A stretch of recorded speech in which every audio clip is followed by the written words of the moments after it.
Conheça a Declaração de Fé para Crianças, uma obra lindamente ilustrada que traduz com fidelidade e sensibilidade os fundamentos da nossa fé em uma linguagem acessível aos pequenos. Fruto do compromisso da CGADB e da CPAD com a educação cristã, é um apoio precioso para pais, professores e líderes que desejam transmitir com clareza e amor a verdade da Palavra de Deus desde os primeiros anos. Declaração de Fé para Crianças, porque uma fé firme começa na infância.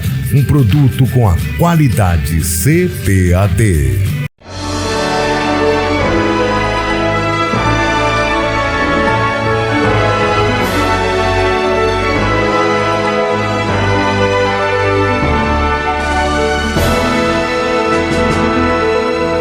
Subsídios.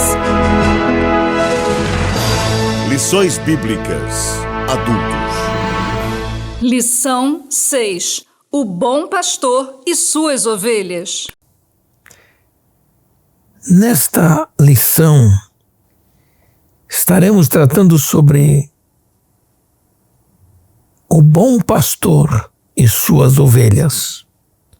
Nós teremos uma visão maravilhosa da relação de Jesus com aqueles que o servem. Jesus é o pastor e os seus servos são chamados de suas ovelhas. E o texto que melhor reconhece, identifica essa lição é o textuário da lição, quando diz: eu sou o bom pastor e conheço as minhas ovelhas, e das minhas ovelhas sou conhecido. É interessante considerarmos isto. A leitura básica para esta lição é o que está no Evangelho de João, no capítulo 10, nos versículos do 1 ao 16. Nós não faremos a leitura desse texto para ganharmos tempo e espaço para que você, mas aconselho a que você, meu irmão, faça a leitura desse texto.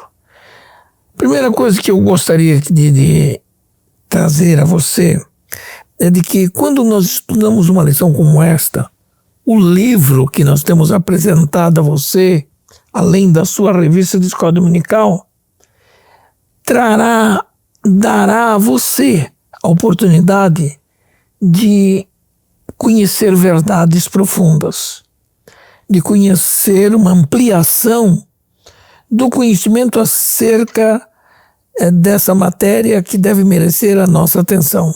E o verbo se fez carne. Está se referindo ao que Jesus manifestou-se e identificou-se como tal. E aqui nós vemos que Jesus é apresentado sob um olhar diferente, um olhar amoroso do apóstolo João. Este capítulo, o capítulo 10, na verdade, essa matéria, ela vem precedida pelos capítulos 8 e 9. E nesses capítulos 8 e 9, Jesus ainda enfrentava uma terrível hostilidade da parte dos chefes religiosos de Jerusalém durante a festa das cabanas ou a festa dos tabernáculos. Nos últimos versículos do capítulo 9, por exemplo, Jesus teve mais uma vez um confronto de palavras com seus inimigos fariseus, os quais procuravam encontrar algum assunto discordante para terem do que acusá-lo. Por exemplo, no capítulo 9, Jesus curou um cego de nascença. No capítulo 10, Jesus interrompe aquele tipo de diálogo que ele vinha tendo depois da cura do cego de nascença, o qual havia sido expulso da sinagoga da cidade porque eles temiam o testemunho do ex-cego e isto os perturbaria. Jesus então inteligentemente com perspicácia, usou a figura de uma forma figurada, de uma forma alegórica, falando do pastor e das suas ovelhas. Uma coisa bem típica da vida rural do povo de Israel naquela época. Para descrever, de fato, nessa relação, aqueles odiosos religiosos. E Jesus teve coragem suficiente para tratá-los como falsos pastores. E mais precisamente, como mercenários. Na verdade, eles eram a figura dos falsos pastores, por exemplo, da profecia do livro do profeta Ezequiel, no capítulo 34, de 1 a 10. É bom você ler isso depois. O livro do profeta Ezequiel, no capítulo 34. A alegoria que Jesus fez ali continha pelo menos 3 quadros relacionados entre si. E é bom que se diga que não consiste numa parábola que envolve personagens ou coisa semelhante. Pelo contrário, nós vamos descobrir que Jesus continha quadros relacionados entre si para revelar quem eram os pastores, quem eram as ovelhas. A alegoria que Jesus fez, de fato, continha 3 quadros relacionados entre si. É bom que se diga que não consiste numa parábola completa que envolva personagens. O primeiro quadro, aqui Jesus conduz a mente dos seus ouvintes para um campo verdejante, onde existe um pastor e suas ovelhas. O segundo quadro que nós percebemos nos lembra um sol do meio-dia causticante, mas o pastor reúne as suas ovelhas no redil ou no aprisco para se protegerem do sol escaldante, e porque no redil há sempre maior e melhor segurança para as ovelhas. No terceiro quadro, nós podemos imaginar um entardecer, por exemplo, quando os rebanhos regressam para o aprisco, com o risco do ataque de feras predadoras, como ursos, lobos e outros animais carnívoros. Muito bem. Sob a ótica desses 3 quadros, Jesus constrói a sua história para falar de 3 coisas que distinguem o verdadeiro pastor do falso pastor. Primeiro, o verdadeiro pastor é aquele que entra pela porta. Segundo, o guarda é aquele que lhe permite entrar pela porta. Terceiro, as ovelhas o seguem porque reconhecem a sua voz. Com esses quadros apresentados por Jesus, ele, com inteligência e visão pastoral, apresenta nesta alegoria o significado da porta, o significado do porteiro, o significado do curral, que é o aprisco, o rebanho das ovelhas, e as características também do pastor, o significado do pastor dentro desse quadro. Jesus, então, confronta os seus algozes, os seus inimigos gratuitos, os fariseus, os saduceus, aqueles falsos religiosos, mostrando-lhes que a prática pastoral deles era uma prática má e que eles haviam dado até então um exemplo de uma autoridade da qual eles, na verdade, se haviam arrogado, mas de fato não a possuíam. Exibiam uma autoridade que de fato não tinham, e o povo estava descontente com essas autoridades religiosas. De fato, eles agiam como um cego em sua vida anterior, porque ouviam, mas não podiam ver nada. tinham entrado pela porta por meios ilícitos, ilegítimos. Eles são tratados como ladrões que agem com astúcia para furtar, para matar e para destruir, bem típicos do próprio Satanás. Por outro lado, Jesus defendia o fato de que ele mesmo, Jesus, era o bom e o verdadeiro pastor. Os profetas que vieram antes de Jesus foram como os porteiros do aprisco, porque eles abrem a porta para o legítimo pastor e para as ovelhas desse pastor. Então vamos considerar, em primeiro lugar, Jesus como sendo a porta do aprisco das ovelhas. João capítulo 10, versículo de 1 a 6, nós vamos entender isso. É interessante quando diz assim: na verdade vos digo que aquele que não entra pela porta no curral das ovelhas, mas sobe por outra parte, é ladrão e salteador. Aquele, porém, que entra pela porta é o pastor das ovelhas, está no versículo 2. No versículo 2. Em outras palavras, Jesus entra sozinho pela porta das ovelhas. Vou repetir. Jesus entra sozinho pela porta das ovelhas. Jesus aproveitou a rudez do tratamento que as autoridades religiosas deram ao homem cego lá na sinagoga, que havia sido curado, e rudemente ele foi expulso da sinagoga para declarar àqueles homens maus que o bom pastor, ele agrega as ovelhas, ele lhes dá abrigo e não as manda embora. Duas coisas chamam a nossa atenção nessa história. Jesus entra pela única porta disponível para as ovelhas entrarem no aprisco. Depois, Jesus mesmo se identifica como sendo a porta das ovelhas.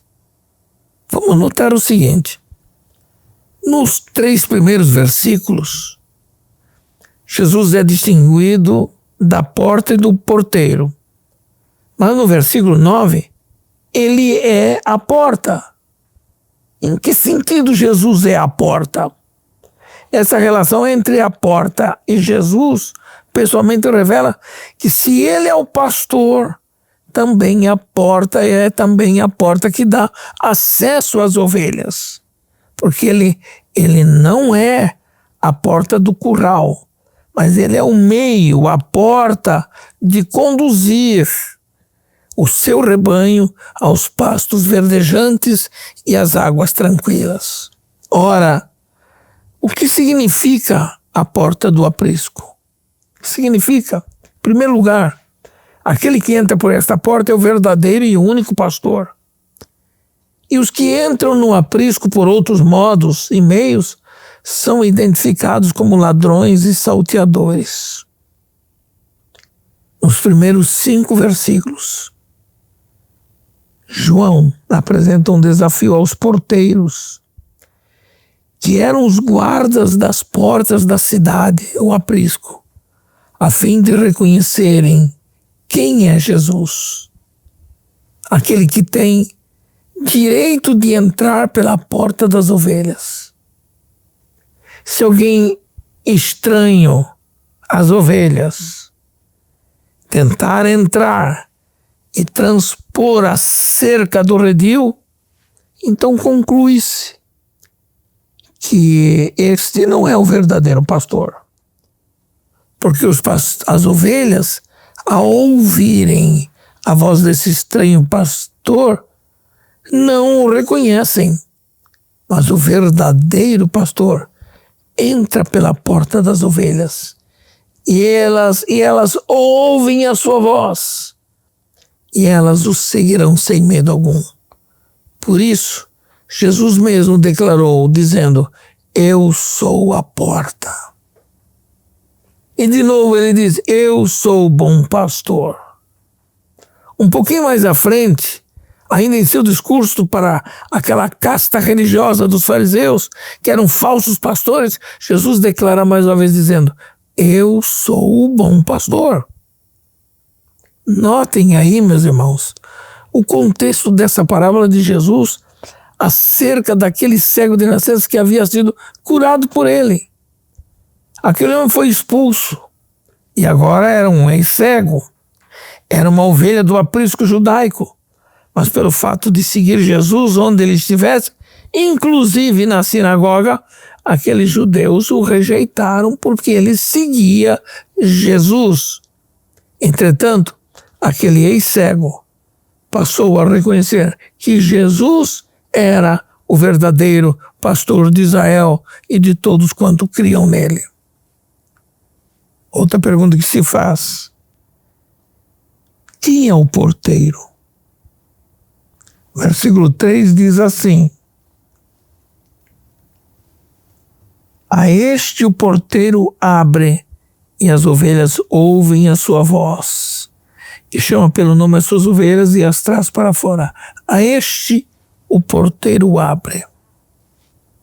Geralmente, segundo o costume da época, em que muitos negócios dos homens do Oriente Médio eram de pastores de ovelhas que criavam, que compravam, que vendiam ovelhas ou cabras, era isso que se conhecia, segundo o costume da época. Foi na mesma época desenvolvido ao longo dos tempos nessa profissão algumas técnicas de pastoreio, envolvendo a proteção desses animais que eram muito vulneráveis às ovelhinhas. Então eles construíam cercados rudes com pedras ou pedaços de pau para fazerem os apriscos ou mesmo os seus redis. Os proprietários desses apriscos contratavam pastores ajudantes. Veja o que eu disse, pastores ajudantes, que eram vigias e porteiros para os apriscos. No versículo 3, Jesus está falando do serviço do porteiro para a única entrada e saída do pastor e suas ovelhas, quando saíam para encontrar pastagens e para encontrar água fresca. Os porteiros tinham o serviço de guarda, ou de guardar a porta, para evitar que animais predadores tivessem acesso ao aprisco, bem como evitar a entrada de falsos pastores que eram ladrões e salteadores. Neste contexto, Jesus assume o papel de porta, quando ele diz: eu sou a porta. E ele é também o porteiro, quando diz: eu sou a porta das ovelhas. Do ponto de vista histórico e bíblico, um redil no Oriente Médio tinha somente uma porta, a qual era guardada geralmente pelo próprio pastor ou pelo pastor contratado para guardar a porta e proteger as suas ovelhas. Interpretar sobre quem é o porteiro não faz muito sentido, até porque Jesus disse: eu sou a porta das ovelhas. Está implícito nesta verdade apresentada por Jesus e que ele não era apenas a porta, mas era o próprio porteiro dessa porta das ovelhas. Na verdade, Jesus não explicou muito sobre o porteiro e a sua importância no contexto da alegoria do pastor e as ovelhas. Os estudiosos do Novo Testamento têm procurado identificar sobre quem poderia ser o porteiro, mas com poucos comentários.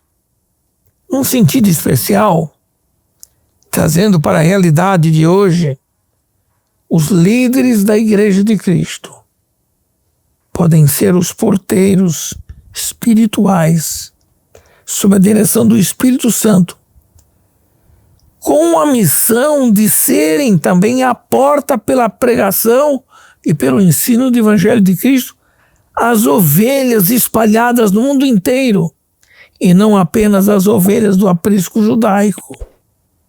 Nosso pastor é chamado de grande pastor. Hebreus 13:20. Pedro chamou de sumo pastor.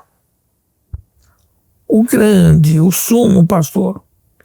A igreja romana entende que o porteiro seja o apóstolo Pedro, por causa da palavra de Jesus a ele, quando ele disse: eu te darei as chaves do reino dos céus. Mas não tem muito respaldo bíblico para dizer isto. Qual é a função básica do porteiro?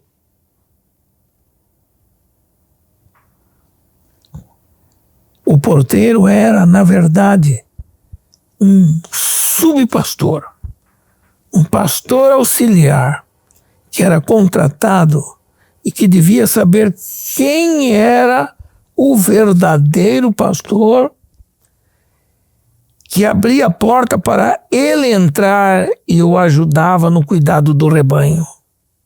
Por isso o porteiro cuidava das ovelhas, principalmente durante a noite, enquanto o pastor, às vezes, tinha que descansar um pouco.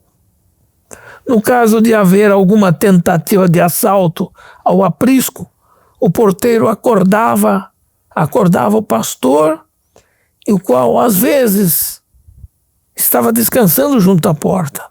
De outro modo, pela manhã cedo, o porteiro abria a porta para o pastor entrar. Existem as mais variadas opiniões, que nós não podemos dogmatizar como doutrina, mas são interessantes considerarmos. Elas não afetam a importância dessa história, que é uma mistura de parábola e de alegoria, que não prejudica a essência da mensagem que Jesus queria deixar. Já dissemos que o Espírito Santo é o personagem principal representativo desse porteiro, porque é ele quem abre a porta para o pastor. João Batista foi quem indicou inicialmente o Espírito Santo como aquele que daria acesso ao pastor, abrindo-lhe a porta. Por isso, o porteiro tinha a incumbência de estar vigilante durante a noite, pois ele era alguém contratado pelo pastor para auxiliá-lo no cuidado do rebanho. Ele não podia permitir que pessoa estranha entrasse pela porta, porque ele era contratado para guardar a porta. A igreja é o aprisco do Senhor nos tempos modernos. Ela tem sofrido com a invasão de falsos pastores que exploram as ovelhas e que exploram todo o seu potencial para proveito próprio. É lamentável. Mas falemos um pouquinho do curral, ou seja, o aprisco das ovelhas. Seria esse aprisco uma parábola, uma alegoria? Era de fato uma alegoria com o formato de uma parábola, porque nós encontramos várias figuras que representam verdades insofismáveis aqui nessa palavra bíblica. Neste caso do ensino de Cristo sobre o pastoreio de ovelhas, nós temos o curral das ovelhas que era basicamente uma construção de pedras que tinha apenas uma porteira ou uma porta por onde eram recolhidas para dentro do aprisco ao entardecer. Essas ovelhas eram vigiadas pelo porteiro. O porteiro, ou mesmo o pastor, às vezes deitava-se junto à porta para garantir a segurança das ovelhas. Mas o que é um curral? 10:1 diz assim: na verdade, vou dizer que aquele que não entra pela porta no curral das ovelhas, mas sobe por outra parte, é ladrão e assaltante. Segundo o comentário do texto na Bíblia do Estudo Roman, esse curral podia ser um pátio, perto de uma casa, às vezes cercado por um muro de pedras, onde várias pessoas podiam guardar as suas ovelhas. Naturalmente existiam currais particulares pertencentes a apenas um dono, mas podia ser também uma área descoberta, cercada por muros de pedra ou ripas de madeira, com separações internas para cada família que tinha algum rebanho. Jesus havia dito que as ovelhas conhecem a voz do seu pastor.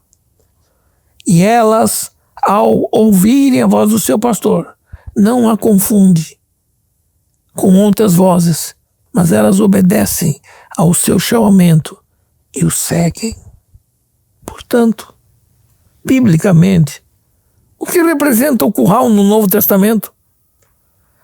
Alguns teólogos interpretam o curral como sendo o judaísmo, onde o povo de judeu estava confinado debaixo da lei até que a lei e os profetas se tornassem como guia ou como aio para nos conduzir a Cristo e pela fé fôssemos justificados, porque depois que veio a fé, já não estamos mais debaixo da lei. É o que está escrito lá em Gálatas 3. Portanto, a palavra aprisco, na linguagem bíblica, era às vezes representada pela lei e os profetas como um tipo de custódia temporária que protegeria o rebanho até a vinda do pastor. Hoje, o curral, o aprisco, é constituído por todos quantos aceitaram a obra redentora, e ele é chamado de igreja. E Jesus é o nosso supremo pastor. Como igreja, somos ovelhas do seu pasto.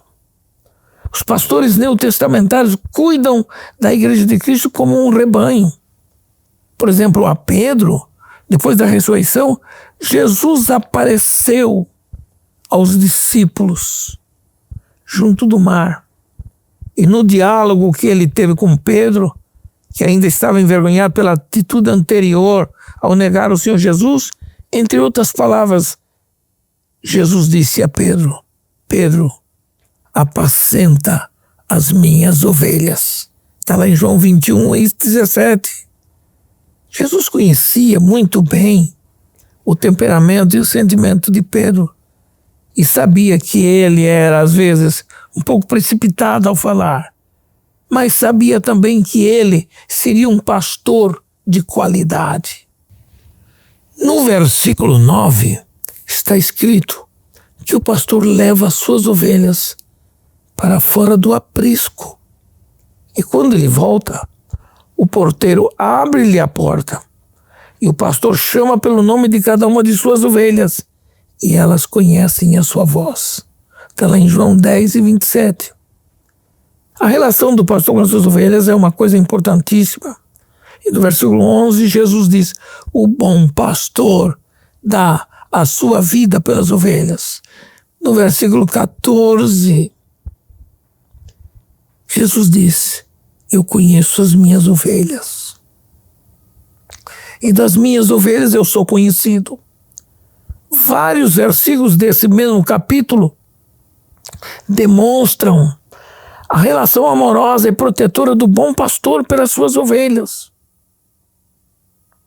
Neste versículo 14, nós temos uma descrição do bom pastor, o bom pastor que age, uma referência explícita à sua obra redentora realizada na cruz do Calvário. Ora, nós temos nessa escritura o ensino de que Jesus é o pastor que dá a sua vida pelas ovelhas. Jesus, o bom pastor. Frase mais linda, simples, relacional, muito tocante para todos nós. Eu sou o bom pastor. O bom pastor dá a sua vida pelas ovelhas. Mas é bom a gente perceber que nos versículos 12 e 13 do capítulo 10 diz assim, olha só: mas o mercenário, que não é pastor, de quem não são as ovelhas, vê vir o lobo e deixa as ovelhas e foge, e o lobo as arrebata e dispersa. Ora, o mercenário foge porque é mercenário e não tem cuidado das ovelhas. Qual a distinção entre o pastor e o mercenário? Quando Jesus fez a declaração de si mesmo dizendo que era o bom pastor, o povo de Jerusalém estava naquela época celebrando a festa da dedicação, uma festa que havia sido instituída para a purificação do templo e para a reedificação do altar. Esta festa acontecia dias depois da festa dos tabernáculos e não fazia parte do calendário festivo de Israel, porque ela foi criada como uma solenidade que fazia memória, trazia à memória a guerra dos Macabeus e suas vitórias sobre os Seleucidas em tempos posteriores. Já havia passado algum tempo depois, quando Jesus está em Jerusalém, mais ou menos 90 anos antes de Cristo, a liturgia do Chanuk, ou Chanuk, como seja a festa da dedicação, na qual se destaca os temas de água e luz. Aparece no texto de João 7, 8 e 10. Quando Jesus fez a declaração de si mesmo como bom pastor, o povo de Jerusalém estava celebrando neste dia. E para fazer contraste com esse evento, Jesus fala da diferença entre o bom pastor e o mercenário. Jesus quis, de fato, no seu ensino, destacar que, diferentemente dos falsos pastores, os falsos líderes religiosos de Jerusalém, o bom pastor é aquele que dá a sua vida pelas ovelhas, enquanto que o mercenário só faz o trabalho de pastoreio por dinheiro. No versículo 13 fala diretamente sobre quem é o mercenário. Ele diz, ora, o mercenário foge porque é mercenário e não tem cuidado das ovelhas. Ora, o que é o mercenário? É alguém que age ou trabalha por interesse financeiro, por dinheiro ou algo que represente vantagens materiais. É alguém assalariado que trabalha por um preço ou por um soldo ajustado entre eles. No plano espiritual, o mercenário é aquele que pouco se interessa pelas ovelhas. É apenas um profissional que trabalha visando apenas vantagem material. E Jesus compara aqueles sacerdotes e líderes religiosos como mercenários falsos e mentirosos. E Jesus conhecia perfeitamente todas as coisas para dizer o que estava dizendo. E aqui nesse caso, nós temos o fato de que no campo pastoril de ovelhas, o mercenário era um contratado para cuidar do rebanho quando o pastor não estivesse presente, mas não eram capazes de enfrentar as ameaças de ladrões e salteadores, bem como o de animais carnívoros, predadores. Quando ameaçados, eles abandonavam o redil das ovelhas. Eles deixavam à mercê dos ladrões. Os pastores mercenários gostavam de exercer autoridade e domínio sobre as ovelhas por motivos escusos, porque sabiam que as ovelhas não reconheciam a sua voz. É lamentável que tenhamos que contextualizar esse mercenarismo de pastores falsos em nossos tempos atuais. A Bíblia fala também entre os animais vorazes e predadores, como os lobos. Os lobos. Segundo o apóstolo João, os lobos são feras predadoras que atacam as ovelhas e que as dispersam. A ação dos lobos que ficam ao redor do aprisco só acontece quando percebem que o pastor ou seu auxiliar não percebem a sua aproximação para saltar por cima da cerca do aprisco e fazer com que as ovelhas fujam das unhas afiadas e dos dentes fortes dos lobos para triturarem a carne tenra das ovelhas inofensivas.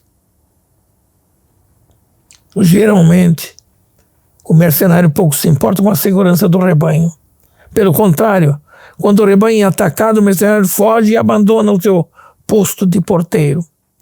O texto é facilmente entendido nas palavras de Jesus, mas o mercenário que não é pastor, de quem não são as ovelhas, foge e o lobo as arrebata e dispersa. Que Deus tenha misericórdia de nós. No atendimento do apóstolo Paulo, esses lobos vorazes representam falsos mestres que entram no seio da igreja, ensinam falsas doutrinas e destroem a fé recebida do evangelho, levando atrás de si as ovelhas incautas e descuidadas. Esses lobos podem representar falsos cristãos que se dizem experientes, mas que se intrometem no meio do rebanho com intenções destruidoras. São tipos que torcem a verdade das Escrituras, que falsificam a palavra de Deus. São elementos que semeiam divisões no seio do rebanho, porque dispersam as ovelhas, dispersam o rebanho de uma maneira assustadora. Mas é bom que a gente saiba disto, que no meio de tudo isto, Jesus é o bom pastor. Ele é o bom pastor que se designa também como a porta das ovelhas, porque ele é o caminho para as pastagens verdejantes e sadias e para as águas puras. Como sendo a porta, Jesus dá acesso fácil ao redil, a segurança, a liberdade e as pastagens verdejantes. Ele, Jesus, concede proteção contra o mal para que as suas ovelhas tenham vida abundante, porque elas o seguem. Quando ele se declara dizendo, eu sou o bom pastor, é para contrastar com o falso pastor, porque ele, Jesus, é o único pastor que foi capaz de dar a sua vida pelas ovelhas. Ele foi permitido pelo Pai. Ele foi capaz de dar a sua vida na cruz do Calvário para impedir que o inimigo as arrebate das suas mãos. Ele conhece as suas ovelhas e é conhecido delas. Ele é chamado o grande pastor, o sumo pastor. E nesse texto do capítulo 10, versículos 22 ao 42, Jesus continuava seu sermão e já era inverno no período da festa da dedicação. Mais uma vez, os chefes religiosos questionam as declarações de Jesus acerca da sua divindade e chegaram a um ponto que lhe perguntaram: até quando terás a nossa alma suspensa? Se tu és o Cristo, dize-nos abertamente. Mas nos versículos 25 ao 30 do capítulo 10, Jesus disse-lhes que eles não faziam parte das suas ovelhas. Por causa disso, essa gente se enfureceu contra Jesus. Jesus percebeu que aqueles homens não eram suas ovelhas, porque as suas ovelhas ouvem a sua voz e elas a reconhecem e o seguem. Nos versículos 27 ao 29, Jesus dá uma palavra de consolo aos seus seguidores, quando ele diz para os seus discípulos: eu e o Pai somos um. No versículo 30, estava dizendo a todos quanto lhe ouviam que ele e o Pai são um, porque fazem o mesmo trabalho e mantêm a mesma relação com o seu rebanho de ovelhas. Nos versículos 40 ao 42, Jesus se revela de um modo espetacular quando diz apenas o seguinte: ele se retira estrategicamente de Jerusalém, porque agora, depois de toda essa mensagem, Jesus percebeu que havia chegado a hora dele, espontaneamente, se entregar nas mãos dos seus inimigos para ser crucificado. Jesus é o bom pastor. Ele é o pastor das nossas almas. Ele cuida de nós. E a segurança que nós temos nisso é a fé que temos de que Ele é a verdade que nós precisamos ouvir e saber. Jesus é o nosso grande e sumo pastor. Eu espero que você tenha uma boa aula com seus alunos. Que seus alunos possam aprender verdades profundas dessa relação com Jesus, como ovelha do seu pasto, como ovelha do seu povo, como seu povo especial. Aproveite a oportunidade para crescer, aproveite a oportunidade para ensinar aos seus discípulos a uma relação mais próxima, de maior comunhão e de relação positiva com o Senhor Jesus Cristo. Deus o abençoe.